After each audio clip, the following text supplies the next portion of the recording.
I'm Captain Rowan Berg, 32 years old, United States Army. Under the harsh sun of Fort Liberty, North Carolina, I was standing in a ceremony that meant everything. The moment Major General Whitaker was about to present me with the command saber, a voice cut through the national anthem. "You don't deserve to wear that uniform." It was Ethan, my stepbrother.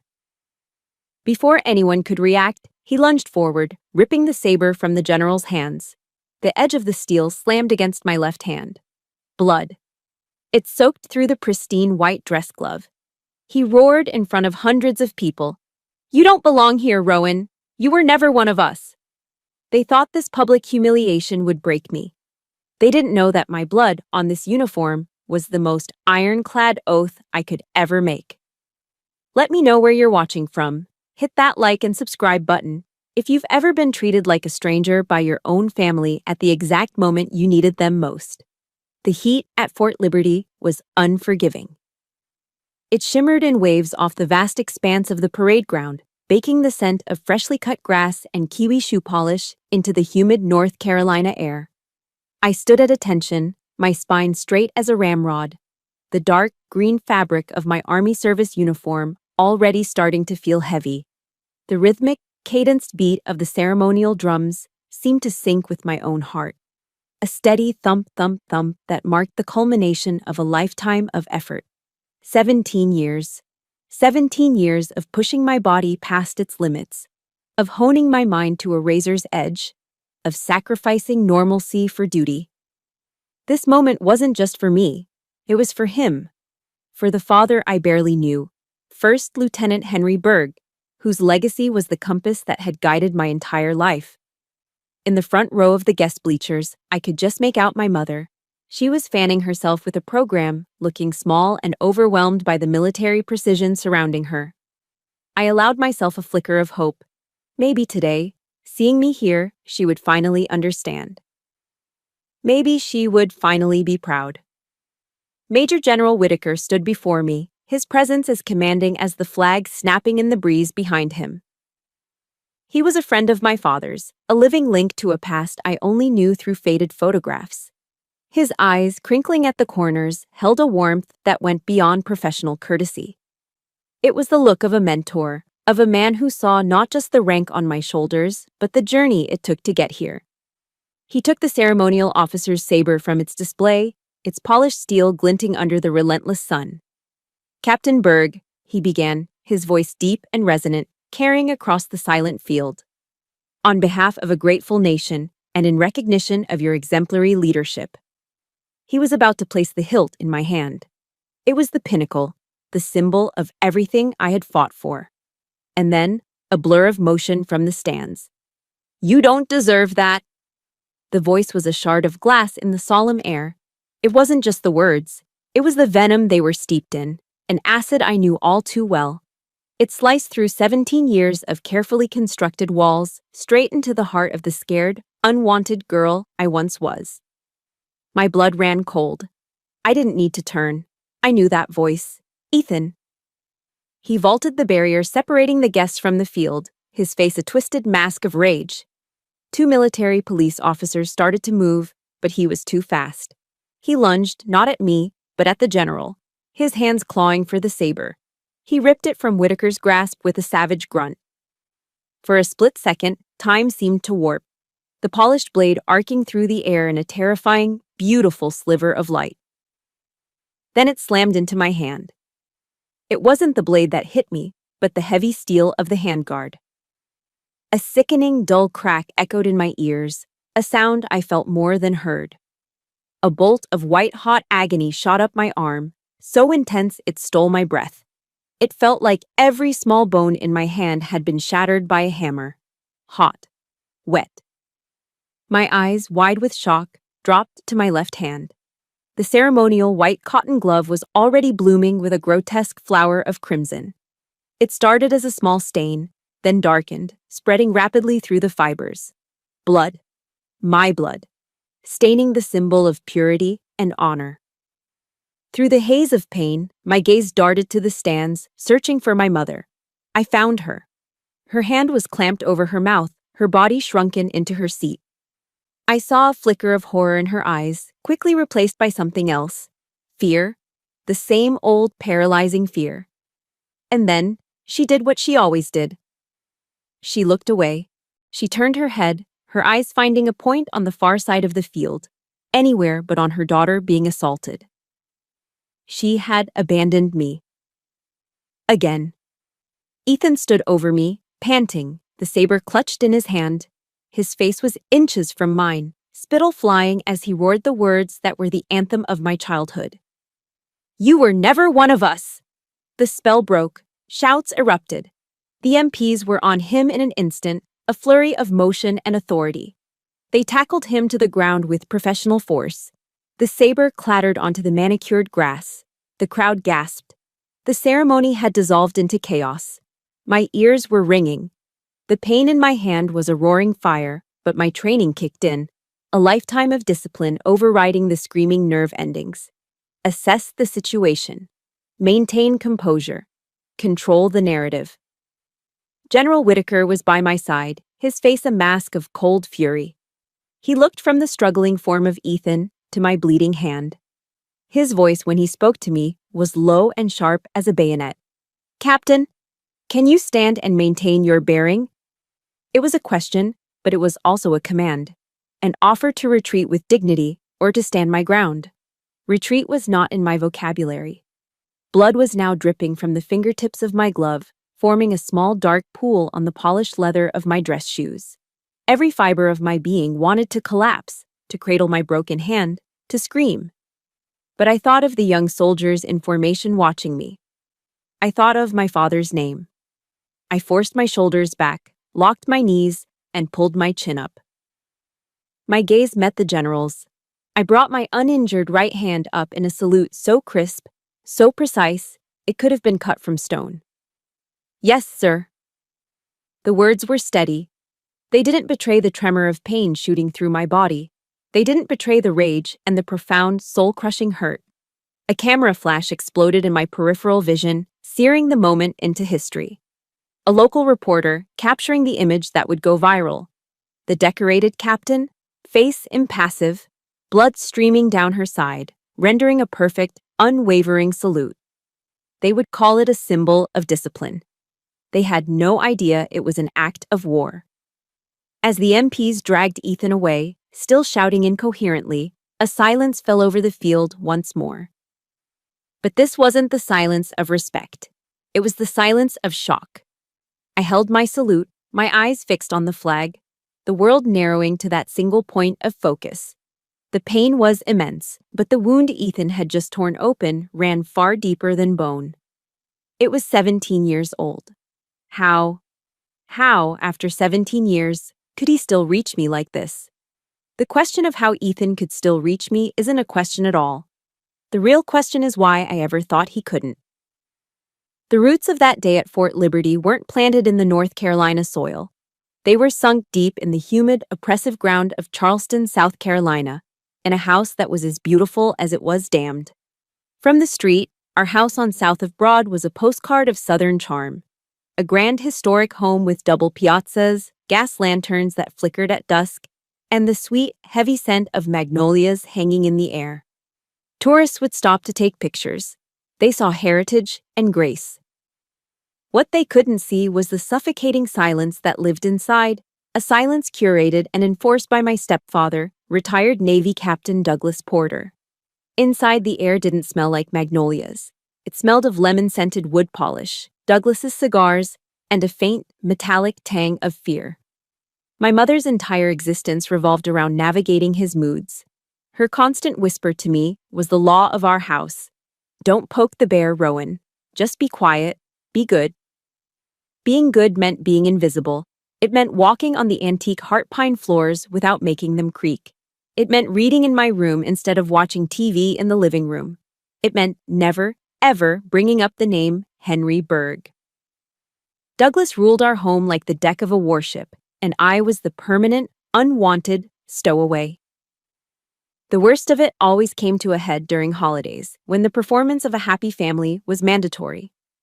I remember one Thanksgiving when I was 14. The dining room was set with my grandmother's old silver and a lace tablecloth so ancient it was the color of cream. The air was filled with the rich smells of roast turkey, sage stuffing, and bourbon-glazed sweet potatoes. Douglas, seated at the head of the table, believed family dinners were a time for moral instruction. My instruction. "Rowan," he'd boomed, his voice silencing the soft clink of silverware. "Ephesians, chapter 6, verse 1. Recite it." I swallowed, my throat suddenly dry. All eyes were on me. Ethan, a year older, smirked from across the table. He loved this. "Children, obey your parents in the Lord, for this is right," I recited, my voice small. "Louder," Douglas commanded, "as if you mean it." I repeated the words, my face burning. He nodded, satisfied, and began carving the turkey. For a moment, I thought I was safe, but my hands were trembling. As I reached for my water glass, my fork slipped from my grasp, clattering onto the pristine tablecloth and leaving a small greasy stain from the gravy. The silence that followed was absolute. It was heavy and cold. Douglas put down the carving knife with slow, deliberate precision. He didn't yell. That wasn't his way, not at first. He just stared at the stain, then at me, his eyes like chips of ice. "Clumsy," he said, the word a quiet indictment. He picked up my plate, piled high with turkey and all the fixings I'd been dreaming of all day, walked over to the grand fireplace, and scraped the entire meal into the dying embers. It sizzled and smoked, the smell of burnt offering filling the room. "You will eat in the kitchen," he said, his voice flat. "A bowl of cold grits. That's what you deserve." I looked at my mother, pleading. She wouldn't meet my eyes. She just stared at her own plate, her hands clenched in her lap. Ethan's smirk had widened into a full-blown grin. He knew he'd be getting my share of the pumpkin pie. I spent that Thanksgiving in the kitchen, spooning tasteless, lumpy grits into my mouth while the sounds of laughter and conversation drifted in from the other room. It wasn't about the food, it was about the humiliation. It was about being publicly marked as unworthy. Later that evening, when Douglas was in his study, my mother slipped into the kitchen. She didn't say a word. She just pressed a small broken piece of pie crust into my hand before scurrying away, as if her small act of kindness was a crime. But Ethan was the one who knew how to turn cruelty into an art form. He knew the one thing I had left of my real father was his military dog tag. It was my sacred object. I kept it in a small wooden box on my nightstand. One sweltering summer afternoon, he stormed into my room after I'd beaten him in a school sailing race. He saw the box, knew exactly what was inside, and snatched it. "What's this, Rowan?" he sneered, dangling the chain. "Thinking about your dead hero, Daddy?" "Give it back, Ethan," I begged, my voice cracking. He just laughed. He ran out of the house, down to the marshy edge of the Cooper River at the end of our property. I chased after him, but I was too late. With a final, taunting look, he drew his arm back and flung the dog tag out over the water. It made a tiny, insignificant plink as it disappeared into the murky depths. I didn't even think. I waded into the pluff mud, the thick, smelly sludge sucking at my sneakers. I searched for hours, my hands plunging into the dark water, feeling for that small piece of metal. Crabs scuttled over my fingers. The sun beat down on my back. I cried until I had no tears left. I never found it. When I finally trudged back to the house, covered in mud and defeat, my mother was waiting on the back porch. She didn't hug me. She didn't ask what was wrong. Her first words were a hissed whisper. "Look at the mess you've made. You're tracking mud all over the piazza. Go upstairs and shower, now. And don't you dare say a word of this to your stepfather." Protecting Douglas's peace was always more important than protecting me. His anger was the sun our entire family orbited, and my pain was just a planet to be sacrificed to keep the system stable. My escape hatch appeared in the form of a flyer in my high school guidance counselor's office, JROTC, Junior Reserve Officers Training Corps. It promised order, discipline, and purpose. It was everything my home was not. The first time I put on the uniform, a crisp, second-hand polyester uniform, I felt like I was putting on armor. Our instructor, Sergeant First Class Walsh, a tough-as-nails Marine veteran, saw something in me I didn't see in myself. He didn't see a clumsy, quiet girl. He saw potential. Discipline begins where excuses end, Berg. He'd bark at us during drills. He called me Berg, not Rowan, not sweetheart, not clumsy girl. Berg. It sounded like respect. It sounded like I was someone. He told me I had leadership qualities. It was the first time anyone had ever told me I was good at anything. The night Douglas died of a massive heart attack in his armchair, I didn't cry. I felt a quiet, profound sense of relief, as if a great weight had been lifted from the house. While my mother and Ethan planned a grand funeral befitting a retired Navy captain, I packed a single duffel bag. A year later, on my 18th birthday, I stood at the door, ready to leave for basic training. Ethan stood there, arms crossed, leaning against the doorframe. He looked me up and down, a contemptuous sneer on his face. "You think you're so tough in that uniform?" "You'll be back," he said. "You'll come crawling back." I just looked past him, at the open road beyond our perfectly manicured lawn. The world was waiting.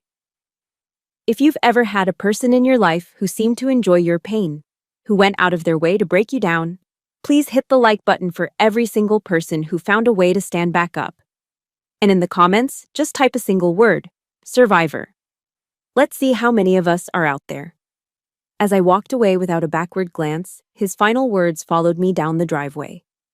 Let's see how long it takes the world to break you. Ethan's parting words were meant to be a curse. Let's see how long it takes the world to break you.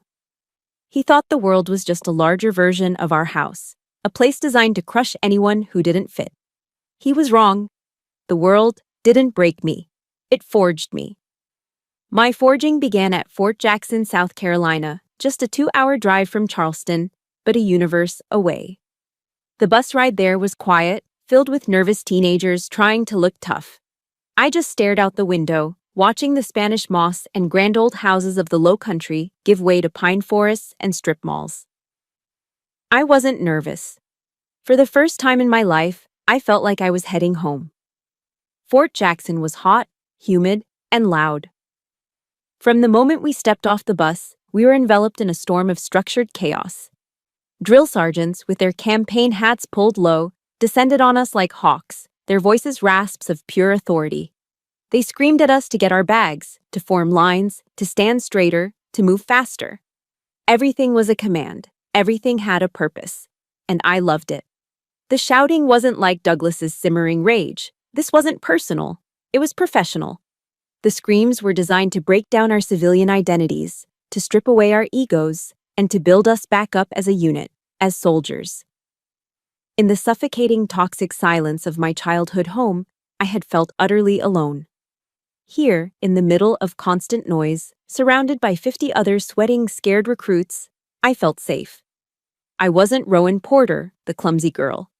I was Private Berg, a blank slate, and my value would be determined by what I did, not by who I was related to. I threw myself into basic training with a ferocity that surprised even myself. While others complained about the pre-dawn runs, the endless push-ups, and the bland food in the mess hall, I welcomed it all. The burn in my muscles was a clean pain, an honest pain. It was a feeling of getting stronger, not weaker. I learned to assemble and disassemble an M16 until I could do it blindfolded. I learned to march in formation, to navigate by the stars, to push my body one more mile when my lungs were screaming for air. I wanted to be the best, not to prove Ethan wrong, but to prove Sergeant Walsh right. But there was a problem. My greatest survival skill at home, my silence, was a liability here. I did everything I was told, perfectly and without question. I was disciplined, focused, and efficient. But I was quiet. I kept to myself, my face an impassive mask I had perfected over years of avoiding Douglas's wrath. My primary drill sergeant, a man named Drill Sergeant Rivas, didn't see discipline. He saw a problem. One afternoon, during rifle qualifications, he pulled me aside. He got right in my face, his breath smelling of stale coffee. "What is wrong with you, Berg?" he barked, his voice low and menacing. "You just stand there, like a robot. No emotion, no fire. You got no soul? You're not scared? You're not anything?" His words hit me like a physical blow. No soul. It was what Douglas and Ethan had always implied, that I was empty, that something vital was missing. I had run away from one prison only to find myself in another, judged by a different kind of warden for the exact same crime of being quiet. The carefully constructed armor I'd built began to crack. That night, I hid in a bathroom stall, long after lights out. I sat on the cold tile floor, my knees pulled to my chest, and for the first time since leaving Charleston, I cried. They were silent, choked sobs, the kind I had perfected as a child so as not to wake the bear. I felt a wave of despair wash over me. Maybe Ethan was right. Maybe I was broken. Maybe there was no place in the world for me. The stall door creaked open. I held my breath. It was Private Sarah Jenkins, a tough, wiry girl from rural Alabama whose bunk was next to mine. I'd heard whispers about why she'd joined, something about a father with a heavy hand and a drinking problem. She didn't say anything. She just sat on the floor outside my stall. A moment later, a small, slightly melted Hershey's chocolate bar slid under the door. "Eat it," she whispered. "Sugar helps, and tomorrow we're gonna run so fast, we'll leave Rivas tasting our dust." It was the first act of unconditional kindness I had received in my entire life. I ate the chocolate, its sweetness a stark contrast to the bitterness in my soul. Sarah didn't ask me to explain. She didn't need to. She just knew. We were both running from the same ghosts. We were survivors. From that day on, she was my family. And we did run faster. We pushed each other, studied together, and made a silent pact to get through this together. They thought they could break us, but they only made us harder than steel. My performance, combined with my high test scores, got me noticed. I was recommended for officer candidate school. OCS was a different world, less about breaking you down and more about building you up as a leader. It was there that I first met Lieutenant Colonel Whitaker. He was the command overseeing the OCS program, a man who carried an aura of quiet authority that made even the drill sergeants stand a little straighter. He knew my father. He'd served with him long ago. He called me into his office one day, a file on his desk with my name on it. I stood at attention in front of his desk, my heart pounding. Rivas's performance review was in that file. I was sure of it. Whitaker motioned for me to sit, a gesture that was so unexpected it felt like a trick. He didn't look at the file. He looked at me. "Drill Sergeant Rivas says you're emotionless, Berg," he began, his voice calm and even. "He says he can't get a read on you." I stared straight ahead, my face a blank canvas. "Yes, sir." He leaned forward slightly, his eyes analytical, but not unkind. "I don't see that. I see focus. I see a woman who has learned to channel every ounce of her energy into the task at hand. Your silence isn't emptiness, candidate, it's strength. Your father, Henry, had that same strength. He was the calmest man I ever knew in a firefight. He said my father's name. He acknowledged my silence not as a flaw, but as a legacy. For the first time, someone had looked past the quiet exterior and seen the steel beneath. It was like he had handed me a compass, a way to finally understand myself. The quiet girl wasn't broken. She was a warrior in waiting. "Don't let anyone turn your strength into a prison," he said, closing the file. "Now get out of here and go lead." I left his office feeling taller, lighter. The invisible weight I had carried for 18 years was finally gone. I graduated from OCS at the top of my class, receiving my commission as a second lieutenant in the United States Army. As I stood on that graduation stage, shaking Whitaker's hand, I didn't think about the house in Charleston. I didn't think about Ethan or Douglas. I was no longer a survivor running from a painful past.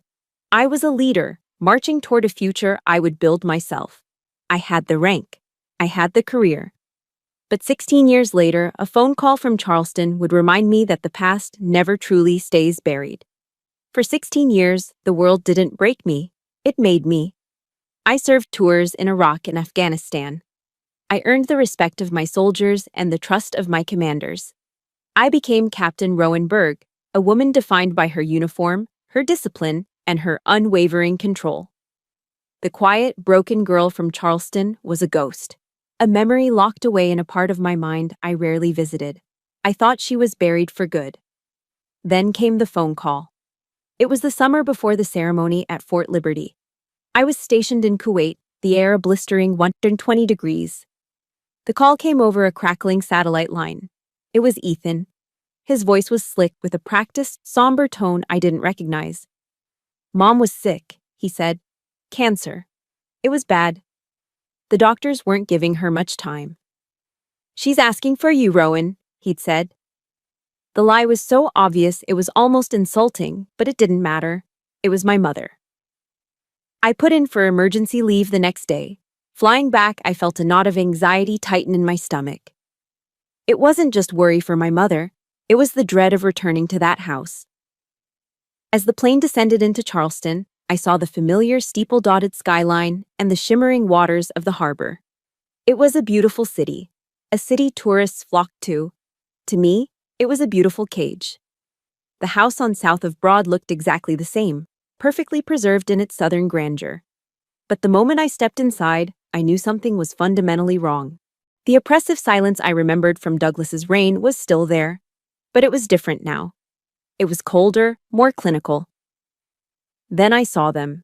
Small, discreet security cameras mounted in the corners of every room. In the living room, the hallway, even pointing towards the kitchen. Ethan greeted me at the door, wrapping me in a hug that felt like a cage of snakes. He had grown heavier, softer, but his eyes held the same resentful glint. "Rowan, so glad you could make it," he said, his voice dripping with false sincerity. "Mom's resting in her room." I found her in the master bedroom, the same room she had once shared with Douglas. She was swimming in a sea of pillows, looking frail and impossibly small. The vibrant woman I remembered was gone, replaced by a pale, hollowed-out version of herself. Her eyes, once bright blue, were dull and clouded. "Mom?" I said softly. Her eyes fluttered open, and for a moment, a spark of recognition. "Rowan!" she breathed. Ethan bustled in behind me, carrying a glass filled with a thick, greenish liquid. "Here you go, Mom," he said cheerfully. "Time for your special health juice." He held the straw to her lips, and she drank obediently, her eyes never leaving my face. I watched the transaction with a growing sense of alarm. The health juice, the cameras, the vacant look in her eyes. It felt less like care and more like control. He was treating her like a prisoner, not a patient. "She has good days and bad days," Ethan said, patting my shoulder. "I'm managing her finances, her medications. It's a full-time job. But what are sons for, right?" The next day, I found a moment when Ethan was out running errands. I sat on the edge of my mother's bed. I needed to talk to her, alone. "Mom, are you okay?" I asked, my voice low. Is he taking good care of you?" She looked towards the door, her body tense. She leaned closer and whispered, her breath papery and thin. "Ethan is a good boy. He takes such good care of me." But her eyes screamed a different story. They were wide with a familiar terror, the same terror she'd had when Douglas was alive. She was a hostage, and she was begging me to understand without saying the words. That was all I needed. I was Captain Rowanberg. I solved problems. I took action. I went downstairs, walked out onto the piazza, and called the Charleston Police Department. I explained the situation calmly and professionally. I was an active-duty Army captain, and I had reason to believe my terminally ill mother was being isolated and possibly over-medicated by my stepbrother. 2 officers arrived 20 minutes later. They were polite, professional, their faces impassive. I explained my concerns again, pointing out the cameras, the strange juice, my mother's fearful demeanor. They listened patiently. Then, Ethan came home. The transformation was instantaneous. He saw the police cruiser and burst into tears. He played the part of the devoted, heartbroken son perfectly. He sobbed about how he had given up his life to care for his dying mother, how difficult it was, how his estranged stepsister had shown up out of the blue and was causing all this stress. The officers went inside to speak with my mother. Ethan and I waited on the porch. He wouldn't look at me, but a smug, triumphant smile played on his lips. I knew what was happening. I knew what she would do. She would choose the bear. One of the officers came back out, his face set with a look of finality. "Ma'am," he said, addressing me. "Your mother has assured us she is perfectly fine and that Mr. Porter is providing excellent care. In fact, she said you've been under a lot of stress from your military service and that you're harassing her. She has asked us to escort you from the property." The words hung in the humid air. I was being thrown out of my own mother's house, by the police, at her request. "I'm a captain in the United States Army," I said, my voice dangerously quiet. "I have a security clearance. I am not unstable." The officer's eyes were sympathetic, but his hands were tied. "I'm sorry, Captain Berg. With all due respect, this is a family matter. We can't intervene unless she tells us she's in danger." They escorted me to my rental car. I, who had commanded troops in a war zone, was treated like a common trespasser. The system I had sworn an oath to defend was utterly powerless to stop this kind of quiet, insidious evil. My mother passed away 3 days later. At the funeral, Ethan was the star. Accepting condolences with a tear-streaked face, I stood in the back, invisible. After the service, while sorting through some of her personal effects at the house, I found it. Tucked inside her old jewelry box was a yellowed newspaper clipping. The obituary for my father, First Lieutenant Henry Berg, from a military newspaper dated nearly 30 years ago. And there, underlined in a faint, shaky pen, was a single line from the list of survivors. "He is survived by his daughter, Rowan." She had remembered. Through all the years of silence, fear, and submission, she had held on to that one small piece of me, of him. She had remembered. I took the clipping and walked out of that house for the last time. Ethan was standing on the porch, watching me go. I stopped at the bottom of the steps and turned to face him. The grief in my chest was a cold, hard stone. "You are going to pay for this," I said. It wasn't a threat. It was a statement of fact, a mission objective. This time, I wasn't running away. I was going to war. That image of the underlined obituary clutched in my hand, and that promise I made on those steps. That's why, a year later, even as the blood ran down my arm, I stood my ground at Fort Liberty. The promise I made on my mother's porch was a quiet declaration of war. I expected a long, grueling campaign fought in the shadows through legal filings and private investigators. I never imagined the first battle would be broadcast live on national television, with me as the unwilling star. Before I was even discharged from the on-base clinic at Fort Liberty, my hand set in a cast, diagnosed with 3 fractured metacarpals, I was no longer just Captain Berg. I was a headline. The blood-stained salute. The image was everywhere. That single, searing photograph taken by a local reporter had gone viral. It was on CNN, playing on a loop, a panel of experts debating its meaning. It was the lead story on Fox News, commentators praising my grit and unbreakable discipline. My face, impassive and stoic, was plastered across Twitter and Facebook, turned into a meme, a symbol. They called me a hero, an icon of American fortitude. They didn't see me 10 minutes after that photo was taken, kneeling on the cold tile floor of a bathroom stall, vomiting into the toilet from the sheer shock and pain. They didn't see the shaking in my good hand as I tried to sip water. They saw a symbol, a two-dimensional figure they could project their own beliefs onto. They didn't see the woman whose deepest, most private wound had just been ripped open for the world to see. The Army, true to form, moved quickly to control the narrative. The Pentagon's Public Affairs Office released a statement within hours. It was a masterpiece of military precision, commending my extraordinary composure under duress and stating that Captain Berg's actions exemplify the highest standards of discipline and honor within the United States Army. They confirmed that a civilian, Ethan Porter, had been detained and was facing charges. They omitted our relationship. It was clean. It was professional. It protected the institution. General Whitaker called me personally in my temporary room in the officers' quarters. "Just breathe, Rowan," he said, his voice a steady anchor in the hurricane. "Let us handle the press. Your only job right now is to heal. We've got your six." I was grateful for his protection, but it couldn't shield me from the fallout. My private war had become public property, and everyone wanted a piece of it. The story became a political football. On the right, I was hailed as a paragon of traditional military values, a rebuke to a supposedly soft generation. On the left, the incident was framed as a symptom of toxic masculinity and unresolved violence inherent in military culture. My pain was just ammunition for their arguments. Neither side seemed to care about the truth. Neither side understood that the uniform wasn't the cause of my wound. It was the only armor I'd ever had against it. Life on base became a minefield. The other soldiers didn't know what to say. I could feel their eyes on me in the PX, in the mess hall. They would whisper as I passed. Some gave me nods of respect, a silent acknowledgement of strength. Others looked at me with pity, their eyes soft with a sympathy I found suffocating. I didn't want their praise, and I certainly didn't want their pity. Both felt like a violation.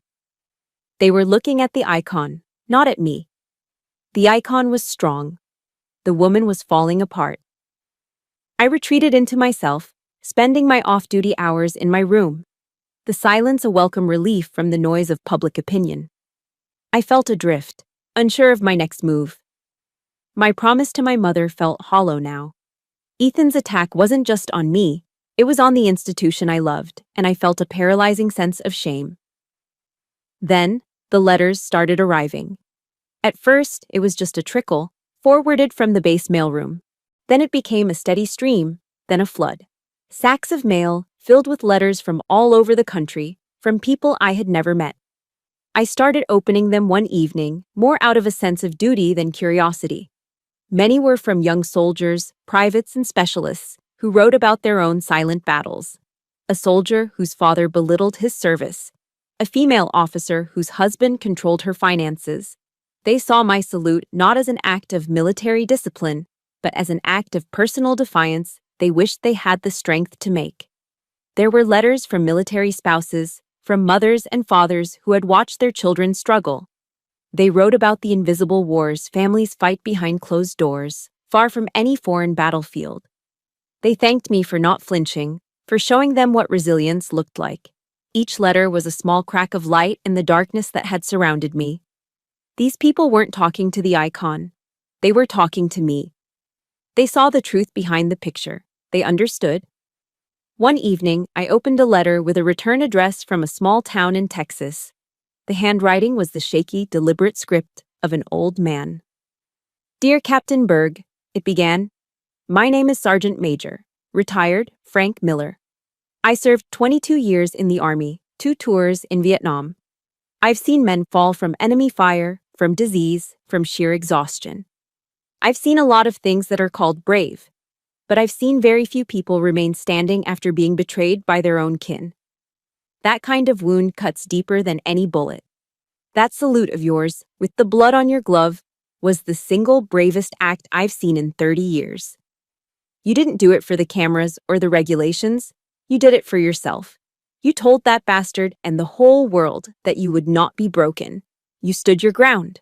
Thank you, Captain." From one old soldier to another. I held the letter in my hand, the paper trembling, and for the first time since that day, I cried. Not tears of pain or shame, but tears of recognition, of release. Frank Miller, from his small town in Texas, had seen me. He understood the battlefield I was really on. I sat there for a long time, the letter in my lap, the pile of mail a testament to a silent, unseen army of survivors. I realized this was no longer just my story. It wasn't about Ethan's jealousy or my mother's fear. It was about Frank Miller in Texas. It was about the young private whose father called him a failure. It was about every single person who had ever been made to feel worthless by the people who were supposed to love them. I couldn't stay silent. Not anymore. My war wasn't a source of shame. It was a source of strength. And maybe, just maybe, my story could be a weapon for them too. I stood up, the last of my hesitation gone, replaced by a cold, clear sense of purpose. I knew exactly what I had to do next. The next day, I walked into the Charleston law office of Nancy Given. The letters gave me a purpose, but it was the Army's investigation that gave me a target. The Criminal Investigation Division, or CID, was thorough, efficient, and impersonal. They interviewed me, General Whitaker, and a dozen other witnesses. They also interviewed Ethan. The final report landed on my desk a few weeks later. It officially cleared me of any misconduct. Ethan, however, got little more than a slap on the wrist. He was charged with disorderly conduct and trespassing on a federal installation. The punishment? A fine and a permanent ban from all military bases. That was it. Military justice had done its job. It had protected the sanctity of the ceremony. But it had done nothing to address the real crime. It wasn't enough. I didn't just want justice for a ruined ceremony. I wanted justice for my mother. The CID report included a transcript of Ethan's interview. Reading his words felt like swallowing poison. "She provoked me," he'd claimed, his voice dripping with self-pity. "She always had to be better than me, rubbing her fancy career in our faces. She took everything from me, even my own mother's love." His lies were so blatant, so pathetic, they didn't even make me angry. They clarified everything. They became fuel. I folded the report, my decision made. My fight with Ethan wasn't a military matter. It was a civil one. I requested a meeting with General Whitaker. We met in his office, the same room where he'd once defended my silence. I laid out my intention, my voice as steady as my gaze. "Sir, I'm going to sue him," I said. "For fraud, for breach of fiduciary duty, for every dollar he stole from my mother." He listened without interruption, his hands steepled on his desk. When I finished, he didn't try to talk me out of it. He didn't warn me about the potential mess or the impact on my career. He just nodded slowly, a grim look of approval in his eyes. "Good," he said, his voice a low rumble. "Ethan is a creature of the dark. He's used to manipulating people in the shadows where no one is watching. We won't fight him there." He leaned forward, his gaze intense. "We will attack in daylight. We will drag his actions out into the public record, piece by piece, and let the truth be our weapon." Attack in daylight. The phrase became my mission statement. It was a strategy I understood. It was a language I spoke. Finding the right weapon was the next step. I needed a civilian lawyer, someone who understood the murky battleground of family law and financial exploitation. My research led me to one name, in Charleston: Nancy Given. Her reputation was formidable. She wasn't just a lawyer, she was a shark who specialized in dismantling financial predators who hid behind the shield of family matters. Her law office was in a beautifully restored historic building downtown, a world away from the rigid functionality of Fort Liberty. Nancy Given herself was a woman in her late 60s with sharp, intelligent eyes and a no-nonsense demeanor that reminded me of my toughest instructors. She didn't waste time with pleasantries.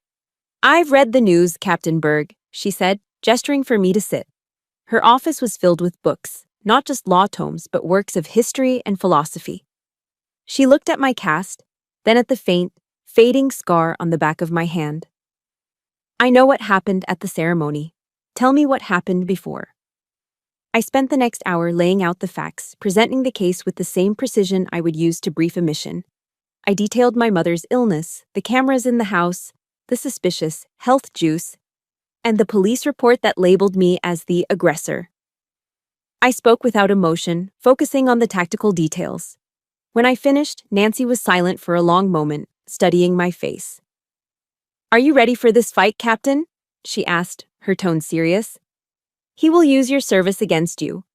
He'll claim you have PTSD, that you're unstable. He'll say you were an absent daughter looking for a payday. It's going to get dirty." "Ma'am," I replied, meeting her gaze without flinching. "I've spent the better part of my career in the deserts of Kuwait and the mountains of Afghanistan. I'm not afraid of getting dirty." A slow smile spread across her face. "Good. Then let's go hunting." And so began my war on two fronts. By day, I was Captain Berg, commanding my unit at Fort Liberty, ensuring my soldiers were trained, equipped, and ready. My performance had to be flawless. I couldn't give anyone a reason to believe Ethan's inevitable lies about my stability. But by night, my apartment became a command center. Nancy would email me batches of documents she'd subpoenaed. My mother's bank statements, pharmacy records, credit card bills. I would stay up until 2 in the morning, a pot of black coffee my only companion, highlighting every suspicious transaction, cross-referencing dates, and building a timeline. The exhaustion was a constant, heavy weight on my shoulders. I would fall into bed for a few hours of restless sleep, only to wake up at 500 for a 5-mile run, pushing my body to punish the weakness my mind was feeling.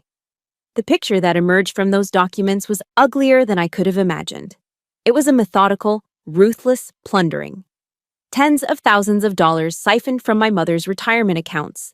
There was the $10,000 down payment on a new Ford F-150, a $5,000 charge for a base boat, thousands more spent at expensive restaurants, on golf trips, on things my frail, bedridden mother could never have used or approved. He hadn't just been controlling her. He had been bleeding her dry, spending her life savings while she wasted away. Each receipt, each withdrawal slip, was a piece of ammunition. Each line item was a confirmation of his betrayal. The work was grueling, and it forced me to relive my mother's final, lonely months over and over again. But with every piece of evidence, my resolve hardened. Have you ever had to be the one to dig through the painful facts? To be the detective in your own family's tragedy, just to find the truth? If you know what that lonely, exhausting fight feels like, hit the like button. In the comments, just write, "I see you." Because we need to know we're not alone in this fight. One night, staring at a bank statement that showed a huge withdrawal on the day before my mother died, I felt a cold clarity wash over me. General Whitaker was right. The darkness was Ethan's territory. It was time to drag him out of it. It was time to attack in daylight. Nancy filed the lawsuit the next week, a thick stack of paper detailing every allegation of fraud and exploitation. The war had officially begun. The trial in Charleston began on a sweltering October day. The air inside the historic courthouse was thick and still, heavy with the weight of unspoken stories. I walked through the polished double doors, not in a civilian suit, but in my full Army Class A uniform. The green jacket, the ribbons on my chest, the polished brass. I wanted Ethan to see it. I wanted him to face the uniform he tried to disgrace, the institution he could never understand. The courtroom was packed. Reporters scribbled in notebooks, their presence turning our private war into a public spectacle. This was it. This was daylight. Ethan had been forced to sell my mother's car to hire a lawyer, a slick, bottom-feeding attorney named Peterson, whose strategy was obvious from his opening statement: to paint me as a greedy, unstable, and attention-seeking daughter, and Ethan as the selfless, devoted caregiver. Nancy Given dismantled him with the calm, methodical precision of a surgeon. She didn't rely on theatrics. She relied on facts. She presented the evidence we had spent months compiling, projecting it onto a large screen for the jury to see. Bank statements with Ethan's signature on withdrawal slips for thousands of dollars. Credit card bills showing lavish spending on things a dying woman would never buy. Pharmacy records detailing prescriptions for sedatives that seemed to increase whenever large sums of money were moved. Then she played the audio from the security cameras. The audio Ethan didn't know existed. The jury heard him not as a loving son, but as a tyrant, his voice sharp and cruel as he berated my mother for being too slow, for spilling a glass of water, for asking a question. The courtroom was dead silent, the only sound Ethan's recorded voice echoing through the chamber. Then, Nancy called me to the stand. I walked to the witness box, my footsteps echoing in the silence. I sat down, adjusted the microphone, and looked directly at the jury. A panel of ordinary Charleston citizens. I didn't look at Ethan. Nancy's questioning was direct. "Captain Berg, please turn your attention to the document on the screen. It's a bank withdrawal slip dated May 14th. Do you recognize it?" "Yes, I do." My voice was clear and steady. No emotion, just facts. "Can you tell the jury what it shows?" It shows a cash withdrawal of $10,000 from my mother's primary checking account, I stated. It was used as a down payment for a 20-foot base boat. For an hour, we went through it all. Every transaction, every lie. I wasn't the victim on the stand. I wasn't the abandoned daughter. I was a credible witness, a United States Army captain presenting an after-action report on a campaign of theft and deception. My silence, the very thing I'd been punished for my entire life, had become my greatest weapon. It gave my testimony an undeniable weight, an authority that Ethan's blustering denials couldn't touch. Peterson, Ethan's lawyer, tried his best on cross-examination. He brought up my service, twisting it into a weapon just as Nancy predicted. "Captain, isn't it true you've served in active combat zones?" he asked, his voice oozing with false concern. "Yes, that's correct." "And these experiences, they can be very stressful, can't they? Leading to conditions like PTSD. "Combat is stressful," I replied calmly. "That is why the Army trains us to be resilient, to be clear-headed under pressure." He couldn't rattle me. My answers were short, precise, and devoid of the emotional outburst he was hoping to provoke. He was losing, and he knew it. But Nancy had saved her masterstroke for last. The plaintiff calls Major General Whitaker to the stand. A ripple of murmurs went through the courtroom. The bailiff called the name, and the doors at the back of the room opened. General Whitaker walked in, dressed in his own immaculate Class A uniform. The array of ribbons on his chest was a testament to a lifetime of service and honor, his 2 stars glinting on his shoulders. He walked with an air of absolute command, and as he passed the jury box, every single person in that room, judge, jury, and reporters, sat up a little straighter. His presence filled the space, a physical manifestation of integrity. Peterson, looking visibly shaken, tried to object, but was overruled. Nancy got straight to the point. "General, you've known Captain Berg for many years?" "I have," Whitaker confirmed, his voice calm and powerful. "And I knew her father before her. The Bergs are a family of honor." Peterson got his chance to cross-examine. It was a fatal mistake. "General," he began, trying to sound bold, "you've heard the defense's position that Captain Berg's combat experience may have left her unstable?" General Whitaker looked at Peterson, then he turned his gaze to the jury. He didn't raise his voice. He didn't need to. "Sir," he said, his voice cutting through the silence. "What you call instability, I call extraordinary composure. What you call emotionless, I call focus. I have commanded thousands of soldiers in my career. Captain Berg is one of the finest officers I have ever had the privilege to serve with. She is the living embodiment of honor, integrity, and selfless service. Concepts that your client, Mr. Porter, a man who would steal from his own dying mother, could never possibly comprehend." He paused, letting the words land. "He is a coward. She is a soldier." It was over. Peterson sat down, defeated. The judge called for a recess. As they led the jury out, I saw Ethan's face.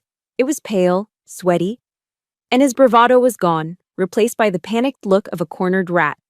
He fired his lawyer right there in the courtroom, shouting that he would represent himself.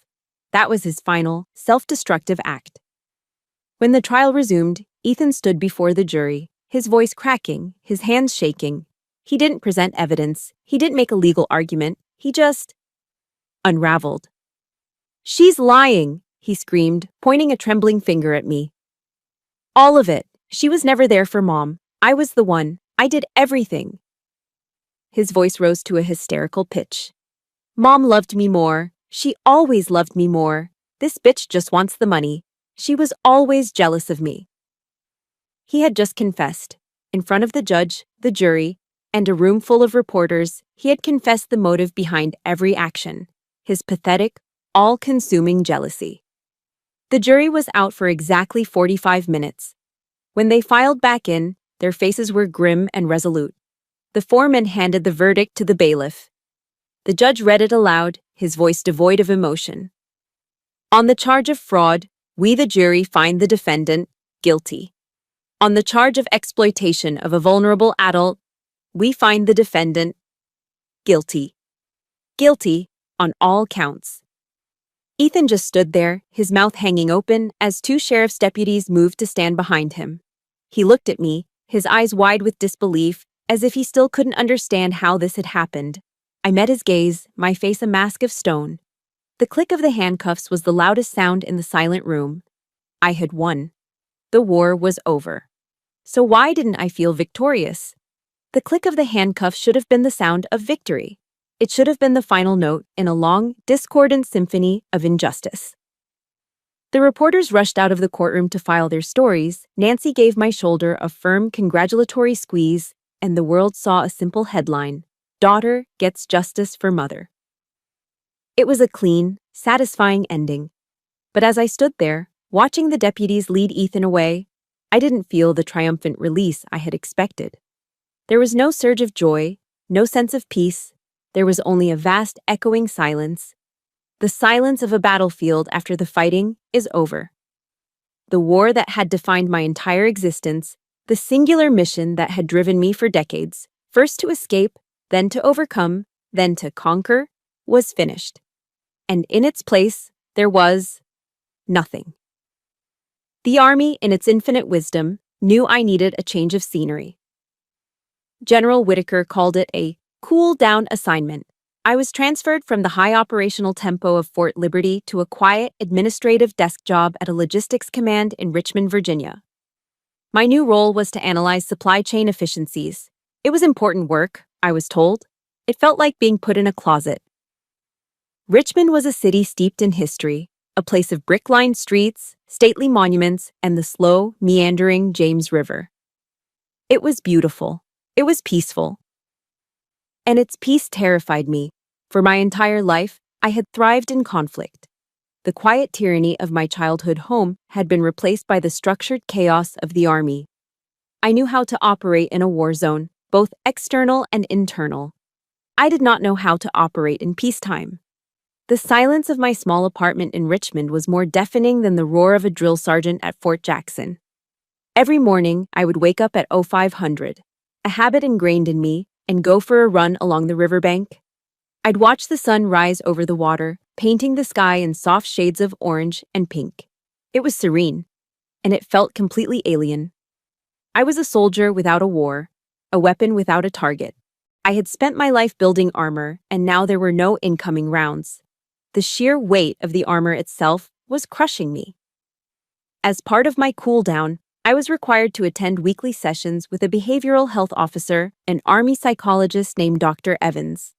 She was a kind, patient woman with intelligent eyes that seemed to see more than I was willing to show. For weeks, we talked about the trial, about Ethan, about my mother. I recounted the events with the same dispassionate clarity I'd used on the witness stand. I was a good soldier, following procedure. Then one day, she shifted her line of questioning. She put down her pen, leaned forward, and asked me a simple question that completely disarmed me. "Rowan," she said gently, "you've spent your life being a survivor and then a soldier. But take those two labels away. If you are not a survivor and you are not a soldier, who are you?" The question hung in the air. I opened my mouth to answer, and nothing came out. For the first time in my adult life, I had no answer. Who was I? My entire identity had been forged in the crucible of resistance. I was the girl who endured Douglas. I was the recruit who survived basic training. I was the officer who fought for her mother. My sense of self was built on the foundation of what I was fighting against. With Ethan in prison and the war over, the foundation had crumbled. I was lost. I'd been trained to be invulnerable, to build walls so high and so thick that nothing could penetrate them. Now, in the quiet safety of this therapist's office, I realized I had to learn how to do the opposite. I had to learn how to be vulnerable. I had to learn how to feel the wounds I had never allowed myself to acknowledge. That weekend, General Whitaker drove up from North Carolina to check on me. We sat on the small balcony of my apartment, watching the evening settle over the city. He'd brought a bottle of Blanton's, a good Kentucky bourbon. He poured 2 glasses, the amber liquid catching the last rays of sunlight. We sat in comfortable silence for a while, the way old soldiers can. He didn't ask me about therapy. He didn't ask me how I was adjusting. He knew. It feels empty, doesn't it? He said finally, swirling the bourbon in his glass. I just nodded, unable to find the words. I felt the same way when I came back from my last command. He continued, his voice quiet and reflective. You spend years focused on a single mission, a single enemy, and then it's over. The silence is the hardest part. He took a slow sip. You've been fighting your whole life, Rowan. First, it was them. Then it was the Army's standards. Then it was the trial. You're a master of survival. He turned to look at me, his eyes filled with a paternal wisdom. But some wars you don't win. You just outlive them. You're used to surviving. Now, it's time to learn how to live. His words didn't magically solve anything, but they planted a seed. Learn how to live. It was a mission I had no training for. Where did I even begin? That night, I couldn't sleep. I found myself online, researching the Army's various support programs. There were robust, well-funded programs for PTSD, for substance abuse, for transitioning to civilian life. But I realized there was nothing for the soldiers fighting the wars I'd fought. There was no official protocol for the soldier whose family was their primary battlefield. No support system for those dealing with financial abuse or emotional manipulation from the very people they were supposed to be able to trust back home. A thought began to form, a faint glimmer of light in the fog of my confusion. My war wasn't a unique, isolated event. It was a silent epidemic. I had been given a mission. I just hadn't recognized it yet. I realized then, my war wasn't over. It was just beginning a new mission. General Whitaker's advice to learn how to live was a mission objective without a map. I felt like a newly commissioned lieutenant again, full of theory but lacking practical experience. I was sitting in my sterile office in Richmond, staring at supply chain logistics charts, feeling more lost than ever when my new mission walked through the door. She was a private first class, barely 20 years old, with nervous eyes and hands that wouldn't stay still. She stood at attention in front of my desk, so rigid she was almost trembling. "Ma'am, sorry to bother you, Captain Berg," she stammered. "I'm PFC Miller." "At ease, Private," I said, motioning to the chair. "What can I do for you?" She sat on the edge of the seat, her knuckles white as she gripped her patrol cap. "Ma'am, I saw your story on the news. The thing with your family." She took a shaky breath. "My husband's family, back home in Ohio. They control all my finances. My paycheck gets direct deposited into an account with his mother's name on it. They send me a small allowance. They say it's to help us save, but..." Her voice broke, and a tear traced a path down her cheek. "I don't even have enough money to buy my own shampoo at the PX. I don't know what to do. I feel so stupid." I looked at this young soldier, a woman trained to face enemies of the state, who was being systematically dismantled by her own family. And in her terrified, ashamed eyes, I saw myself. I saw the girl who was told a dog tag was just a piece of metal. I saw the woman who was escorted from her mother's home by the police. The emptiness I had been feeling for months was suddenly replaced by a white-hot surge of protective anger. This wasn't just my story. This was PFC Miller's story. And how many others were there like her? That night, I didn't analyze supply chains. I mapped out a new kind of battlefield. The Army had taught us how to operate a tank, how to field strip a rifle, how to survive in the desert. But it had never taught us how to handle a tyrannical stepfather, a manipulative spouse, or a family that used love as a weapon of control. We were trained for every conceivable external threat, but we were left completely vulnerable to the ones waiting for us back home. The idea came to me in a flash of clarity. It wasn't just a support group. It needed to be a formal, Army-sanctioned program. A confidential resource that provided soldiers with legal guidance, financial counseling, and a safe channel to report domestic abuse that wasn't physical. It needed to be a weapon. I spent the next 3 weeks working with a fervor I hadn't felt since preparing for the trial. I wrote a formal proposal outlining the mission, the structure, and the necessity of the program. I gave it a name. I decided to take the very object that had been used to wound me and turn it into a symbol of protection. I called it the Saber Initiative. The saber is a symbol of an officer's trust and command, a tool to defend and lead. This program would do the same. With my proposal complete, I knew my first hurdle would be the old guard. I scheduled a meeting with a group of senior staff officers, colonels who had been in the Army since before I was born. Their reaction was exactly what I had feared. I presented my data, my case studies, my carefully prepared arguments. When I finished, one of them, a grizzled, stone-faced infantry colonel, took off his reading glasses and looked at me with open disdain. "Captain," he said, his voice dripping with condescension, "the United States Army is not a social work agency. We are here to fight and win the nation's wars. This is a distraction. It's weakness." Another chimed in. "If a soldier can't manage their own family drama, how can we expect them to manage a platoon in combat? This is a personal problem, Berg, not an army problem." Weakness. Personal problem. The same old words used to enforce silence. For a moment, the old despair threatened to surface, but then I looked down at the faint scar on my hand and thought of PFC Miller. My voice, when I replied, was cold and clear as steel. "With all due respect, Colonel," I said, meeting his gaze, "a soldier who is worried their spouse is draining their bank account back home is a soldier who is not 100% focused on their sector of fire. A soldier who is being psychologically tormented by their family is a soldier whose readiness is compromised. This isn't about drama. This is about force protection.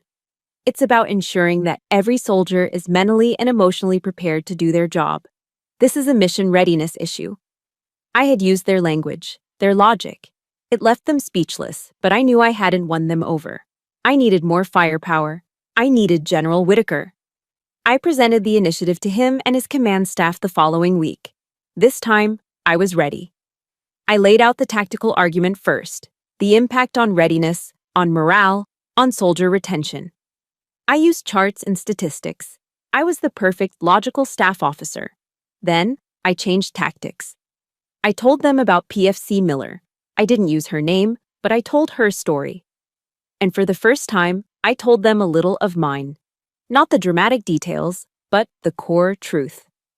"Gentlemen," I finished, my voice quiet but carrying across the silent conference room. "We ask our soldiers to be prepared to make the ultimate sacrifice for this country. The least we can do is ensure they have a safe flank to return to. We need to protect them from the enemies they can't see, the ones they never trained to fight." The room was silent. The colonels who had dismissed me before were now staring at the table, unable to meet my eyes. General Whitaker, who had listened intently without a word, finally spoke. He looked around the room, his gaze resting on each officer. "She's right," he said simply. He stood up, a clear sign the meeting was over. "The Saber initiative is approved. Draw up the implementation plan, Captain. I want it on my desk by Friday."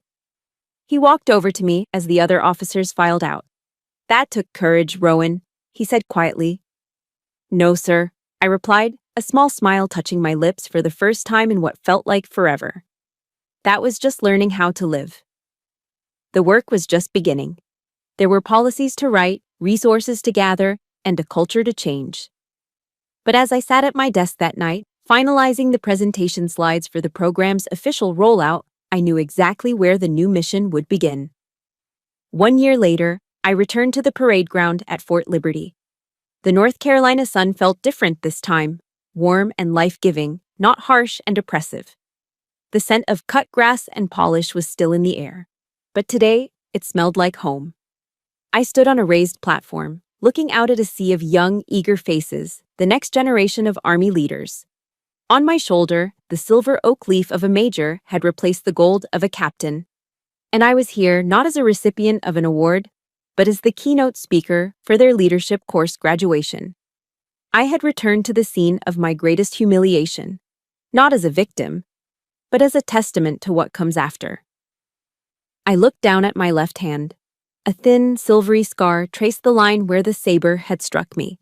It was a part of me now, a permanent reminder. But when I flexed my fingers, there was no pain. As I stepped up to the podium, I saw them. Hundreds of future lieutenants, their uniforms immaculate, their futures bright with possibility. They saw a major, a decorated officer, a speaker. They didn't know the ghosts that had once haunted this very ground. It was my job to tell them, not about the ghosts, but about how to defeat them. "Good morning," I began, my voice clear and steady, amplified by the speakers across the field. "They'll teach you a lot about leadership in your careers. They'll talk about tactics, strategy, and logistics. They will speak at length about honor. And I am here today to tell you what honor truly is." I paused, letting my eyes travel over the crowd. Honor is not about perfection. It is not about an unblemished record or a flawless career. That's a myth. Honor is about truth. It's about facing the truth of who you are, what you've done, and what's been done to you, with unwavering clarity.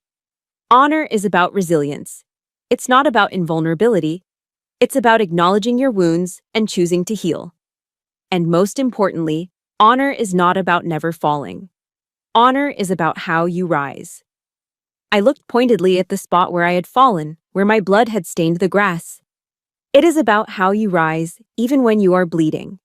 It is about how you choose to stand your ground, not for the crowd, not for the cameras, but for the person you are determined to become.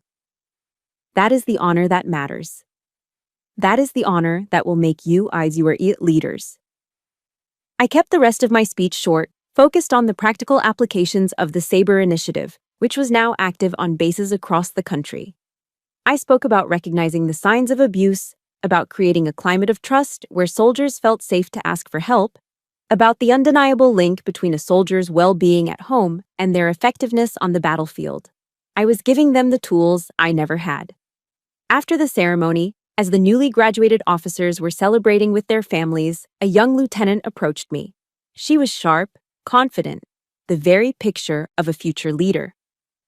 "Major Berg," she said, her voice filled with a sincere respect that touched me deeply. "I need to tell you, that video of you, from your ceremony here last year, it went around my OCS class. I was on the verge of quitting. I didn't think I had what it took. Seeing you stand there, seeing you salute, that's the reason I'm in this uniform today. Thank you, ma'am." I didn't offer a long reply. I didn't need to. I just looked at her, saw the fire in her eyes, and knew that my story had become a part of hers. I simply nodded. "Congratulations, Lieutenant. Go make a difference." My mission was already working. As she walked away to join her proud parents, a familiar voice came from behind me. "She's not the only one you know." I turned. General Whitaker, now retired, stood there in a civilian polo shirt and slacks. He looked relaxed, happier. The immense weight of command finally lifted from his shoulders. "I've received dozens of letters," he said, a proud smile on his face. "From drill sergeants, from company commanders. They say the Saber initiative is one of the most impactful leadership tools they've been given in a decade. You did good, Rowan."